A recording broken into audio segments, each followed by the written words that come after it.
आता जर मतभेद वाद हे दूर ठेवून मतभेदाचे जोडे बाहेर काढून या संदर्भात काम करणारे लोक एकत्र येणार असतील तर आम्ही त्यांचं स्वागत केलेलं आहे ना. कोणतेही अट आणि शर्त याच्यामध्ये उद्धवजींनी टाकलेली नाही. महाराष्ट्र हितालाच प्राधान्य द्या आणि जे महाराष्ट्राचे आणि महाराष्ट्र हिताचे शत्रू आहेत त्यांच्या पंक्तीलाही बसू नका. याच कोणती अट आणि शर्त आहे? कोणती अट आणि शर्त आहे? अजिबात नाही. पण राऊत साहेब मनसेतून असं म्हटलं, मला मनसेतून काय म्हणते याच्यापासून म्हणायचं नाही. राज ठाकरे म्हणालेत का? नाही, पण त्यांच्या पक्षाचे नेते राज ठाकरे बाहेर आहेत, ते कुठे असू द्या, देशाच्या बाहेर आहेत. त्यांनी जे विधान केलं आहे त्याच्यावरती आम्ही माननीय उद्धवजींनी त्याच्यावरती प्रतिविधान केलेलं आहे. त्याच्यामुळे कोण काय म्हणते त्याच्याकडे आता लक्ष देऊ नका. नाही, पण साहेब एकच फक्त नाही, तुम्हाला वाटते म्हणून मी याच्यावर उत्तर देणार नाही.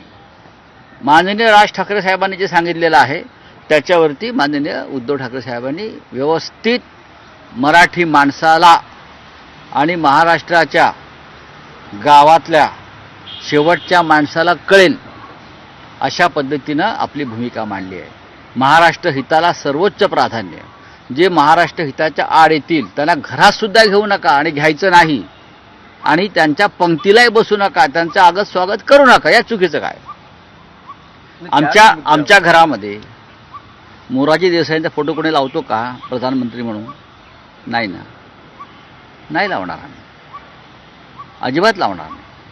आमची जर सरकारी कार्यालय असती तर महाराष्ट्राचे शत्रू असलेले मोदींचा फोटो आम्ही लावणार नाही.